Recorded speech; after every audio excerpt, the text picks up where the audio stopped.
নমস্কার। জয় গুরু বিষ্ণুপ্রিয়া, জয় শ্রীমা, জয় শ্রীদাদা। ভগবদ্গীতা ইউটিউব চ্যানেলে সবাইকে স্বাগতম। আমি আশা করছি আপনারা সবাই ভগবানের অশেষ কৃপায় ভালো আছেন এবং সুস্থ আছেন। তো আজ আমাদের দ্বিতীয় পর্ব। যারা এখনও প্রথম পর্বটি দেখেননি তারা ডেসক্রিপশন বক্সে গিয়ে প্রথম পর্বটি দেখে নিতে পারবেন। আমাদের আজকের মূল আলোচ্য বিষয় হলো, আমরা প্রথম পর্বে কিছু সংস্কৃত উচ্চারণ দেখেছিলাম, তো এই পর্বে আমরা আরও কিছু নতুন সংস্কৃত শুদ্ধ উচ্চারণগুলো দেখব।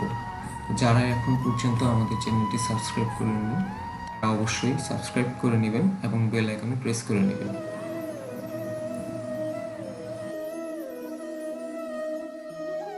প্রথমেই রয়েছে ব ফলার উচ্চারণ ওয়ার মতো হবে, যেমন উদাহরণস্বরূপ সরস্বতী, যার সংস্কৃত উচ্চারণটি হবে সরস্বতী।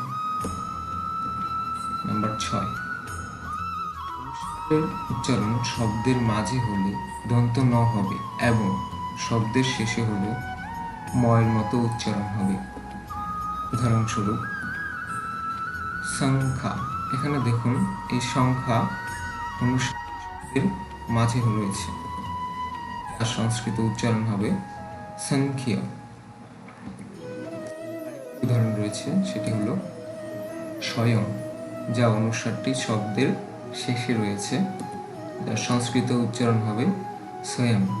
এখানে একটু ভালো করে লক্ষ্য করুন, দন্ত স্বয়ের পরিবর্তে ছ বসছে এবং অনুসারের পরিবর্তে ম এর মতো উচ্চারণ হয়েছে।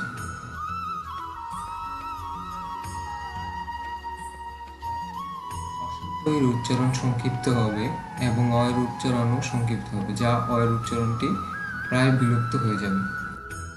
উদাহরণস্বরূপ হচ্ছে ইদম, আর সংস্কৃত উচ্চারণটি ইদম।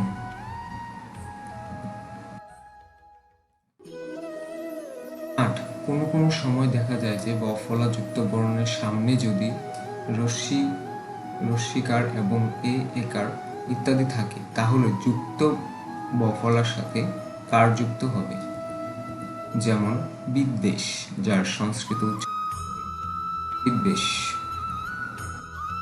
আরেকটি রয়েছে ভবদ্বেষিনী, যার সংস্কৃত উচ্চারণটি হবে ভবদ্বেষিনী।